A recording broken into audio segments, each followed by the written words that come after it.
Natin guys yung mga available units dito. So kukuha tayo ng Hustler, tapos Wagon R, minivan. Yan, pick up. Una muna tayo dito sa Hustlers. Daming Hustlers. Yan guys, minivan, Wagon R, ang dami. Ito, check natin itong bagong dumating na green. Ito guys, check natin. Wait lang.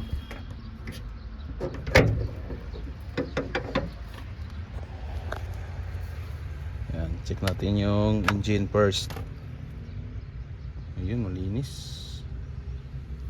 Check natin yung loob. Ayan, malinis. Buksan natin yung radiator. Ayan, green.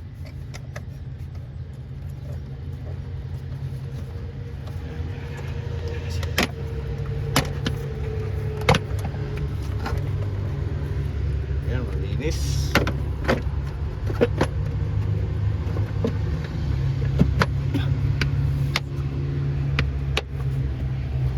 Check battery bro. So ating papaanda rin yung unit para malaman natin kung goods ba yung unit sa Japan. Very good unit. Hello ko kwansoy. Ito medyohan soy. Yan. So ito pong unit. Yan guys. Check natin yung loob. Ayan, one start lang. Umandar na. Check natin yung mileage nito. Okay. Mileage. Uy. 190,000. Sige soy, revolution soy.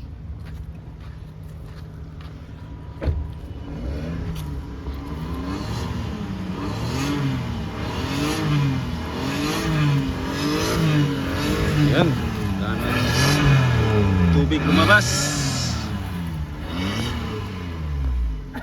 Mga pugandar oh. Hinay kagandar no. Yan.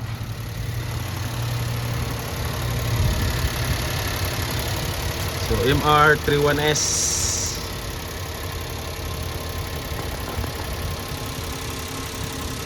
Yan, 31S.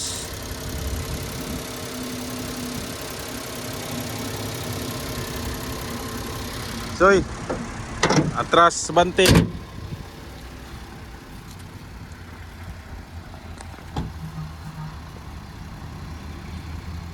Atras abanti.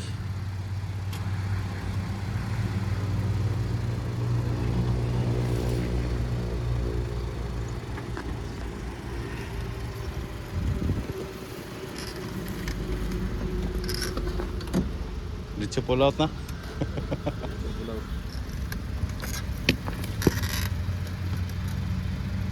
Ayan, ayos.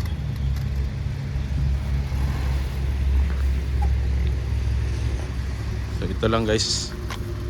May kaunting dito. So maayos pa yan. Ayan, oh.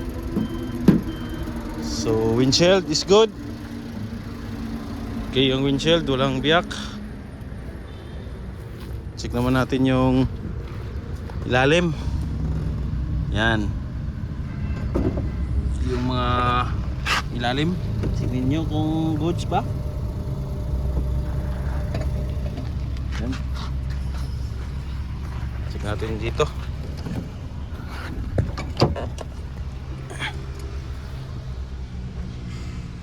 Yan po ang kanyang loob guys. Yung upuan niya, maganda pang kanyang upuan. So automatic. Yung unit na to automatic. 4x4 pala ito. 4x4 automatic.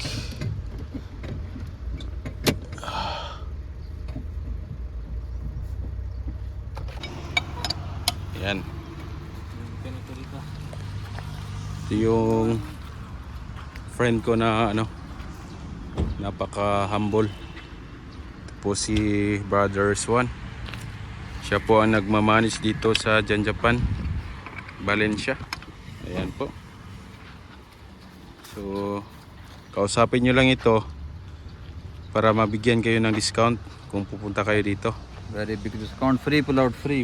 Free full out. Free full tank. Bro, Free full tank. gasoline? Tubig lang. Walang full tank.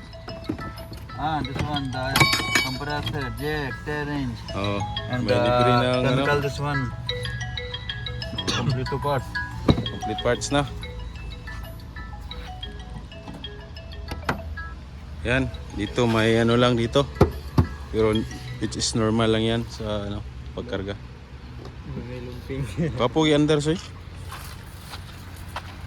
Margwa kay andar ba? Murgo under bay. Yan guys, umaandar itong unit. Pero ang hindi siya maandar ba? Napaka ano, tahimik. Tahimik na kanyang makina. Ayan. Kapo. Yan, so kailangan lang itong i-PMS para ano? Para swabe. Ayan. So, check natin ulit dito. Yes, hindi delay.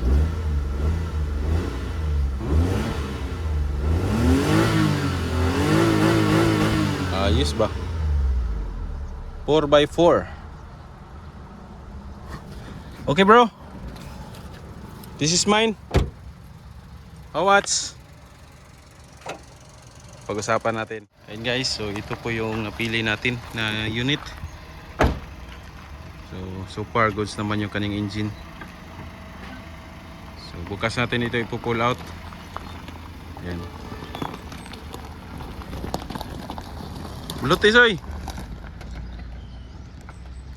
Ayan guys oh.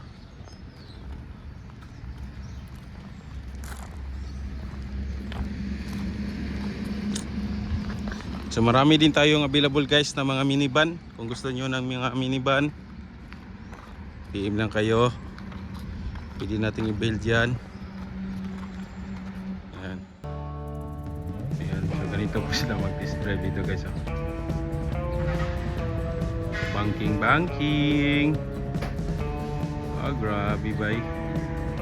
Grabe driver ba. Very crazy ba driver oh. Grabe banking bay.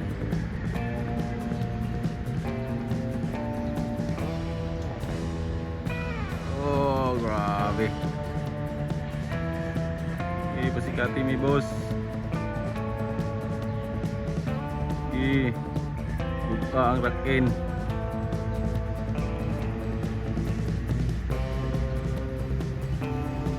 Grabe. Wala pa overheat.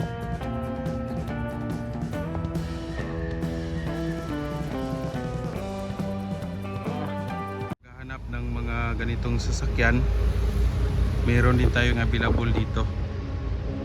So ito po ay completely knocked down, hindi pa ito converted, wala pang rehistro.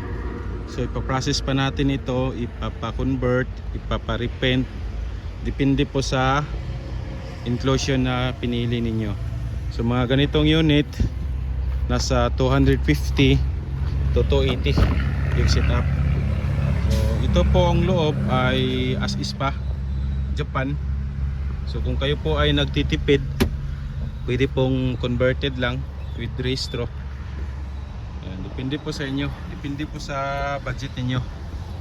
So kung gusto niyo mga ganitong sasakyan, so marami tayong available dito guys.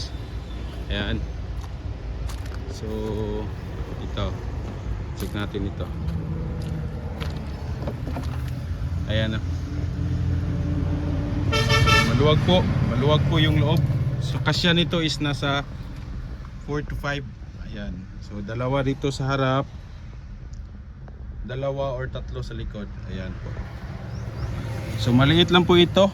Para po siyang mini Avanza.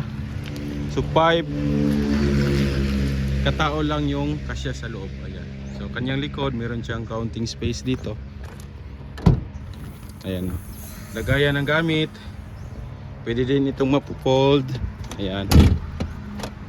Ayan.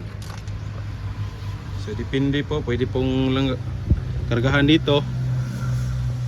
Ayan. So para siyang mini Avanza. Ayan po.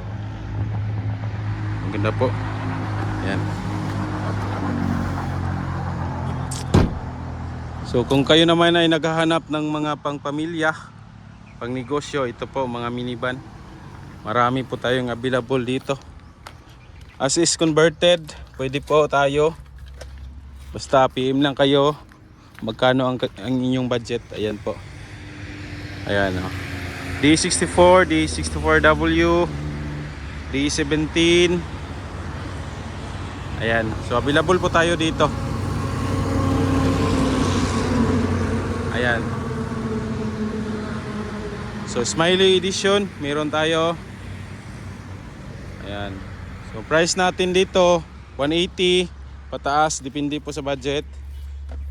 Ito guys, oh. Meron tayong available na D17, D17B minivan. So ang kanyang emblem or logo is Nissan, pero Suzuki pa rin ito. Check natin yung loob. Ayan. So ayan po, Tiptronic 4x2. Ayos, kaling-kaling. Ayan. Ayan po ang kanyang mga upuan. So maganda pa ang kanyang upuan guys. Pwede nating labhan. Pwede ding i-upholstery, depende sa budget. Ayan. Dito naman. Ayan. So street seat. Po. Ayan o. Street seat. So maganda po ito. So pwede pa itong i-fold. Ayan. Pwede siyang i-fold kung may kakarga kayo dito. Ayan o. So pwede din itong tulugan guys. Malaki po yung loob dito. May space. Ayan o. Oh. Pwedeng tulugan dito. Pwede siyang i-fold. So yan yung kagandahan ng street seat. Maglagay ka lang dito ng ano, foam. So pwede nang higaan. Ayan. Maganda ito pang negosyo. Kasi marami yung may karga dito sa ano. Dito naman sa likod. Ayan po ang likod guys. So pwede siyang i-as is. Maganda pa ang kanyang pintura. Ayan o. Ayan. Ito naman o. Itong ayan. Maganda po.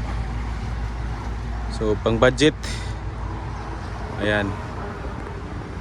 Kung may budget kayo, pwede nating i-ano yung unit. Ayan. So NB 101 clipper. Ayan. So yun lang guys. So ang price natin depende po sa budget ninyo. Price nito depende po sa budget. So starting price natin dito 260. Ayan. 260 pataas. So medyo mahal po yung ano minivan ngayon. Ayan po. So yan lang guys. Maraming salamat.